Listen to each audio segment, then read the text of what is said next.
Corona के साथ में संघर्ष की उस भीषण काल में भी जिम्मेदारी के साथ में काम करते हुए देश को कोरोना से बचाने और कोरोना से लड़ने में बहुत बड़ी भूमिका का निर्वहन किया।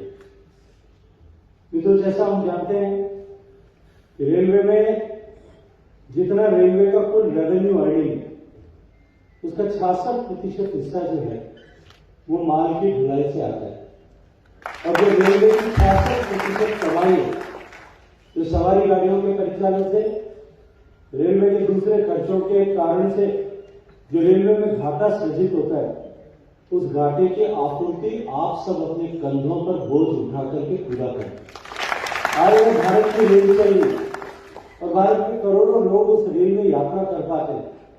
उसकी असली श्रेय अगर किसी को मिलना चाहिए तो भारत के रेलवे व्यवस्था में काम करने वाले उन लाखों लाख श्रमिकों को मिलने चाहिए जो माल को अपने कंधे पर उठा करके इस रेल के पहियों को चलाने का काम करते हैं। रेलवे माल गोदाम के श्रमिक केवल माल ही नहीं उठाते, अपने उन कंधों को अपने कंधों की ताकत से रेल के पहियों को देश में चलाने का काम करते हैं। मैं उन सब श्रमिकों का सम्मान करता हूं, अभिनंदन करता हूं, अभिवादन करता हूं। मित्रों, हमारा देश बदल रहा है। हम सब जानते हैं कि हमारी अर्थव्यवस्था माननीय मोदी जी के नेतृत्व में जिस तरह से आगे बढ़ रही, हम 1 ट्रिलियन से 2 ट्रिलियन तक पहुंच रहे हैं। हमको कई साल लगे थे, कई दशक लगे थे। प्रधानमंत्री जी के नेतृत्व में हम 2 से 3 ट्रिलियन तक 5 साल के कालखंड में पहुंचे और जिस स्पष्ट रोडमैप के साथ में हम काम कर रहे हैं, हम 3 से 5 ट्रिलियन की अर्थव्यवस्था शीघ्र बनने वाली। हम सब जानते हैं कि हमारे भारत देश को जिन्होंने 200 साल तक गुलाम बना करके रखा है, ऐसे इंग्लैंड को, और उस इंग्लैंड की अर्थव्यवस्था को जो विकसित देश है, हमने उस अर्थव्यवस्था को पछाड़ करके 5वां पैगाम प्राप्त कर लिया। आज पूरी दुनिया इस बात को स्वीकार कर रही है।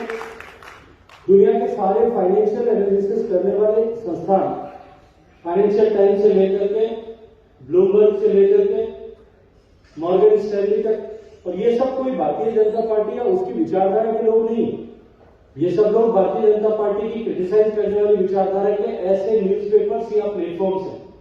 वो भी अब इस बात को स्वीकार करते हैं कि भारत जिस रास्ते पर चल पड़ा है, जिस गति के साथ में चल पड़ा है, 2027 तक आने वाले 5 साल में भारत जापान और जर्मनी दोनों को सरपास करके और दुनिया की तीसरी बड़ी अर्थव्यवस्था बनेगा। जब भारत तीसरी अर्थव्यवस्था बनेगा तब जिस तरह से कोरोना के बाद के कालखंड में, और उसमें भी आप सब लोगों का, मित्रों का बहुत बड़ा योगदान है। जब दुनिया की सारी इकोनॉमी, सारी अर्थव्यवस्थाएं, सारे देश और देशों की अर्थव्यवस्थाएं सिमट रही थी, सिकुड़ रही थी, तब देश भर के श्रमिकों ने जिस तरह से काम किया, देश भर के निर्माण के क्षेत्र में काम करने वाले लोगों ने काम किया, उसके चलते और जिस शिद्दत के साथ में रेलवे ने ट्रांसपोर्टेशन किया, उसके चलते दुनिया की इकोनॉमी सिकुड़ रही थी।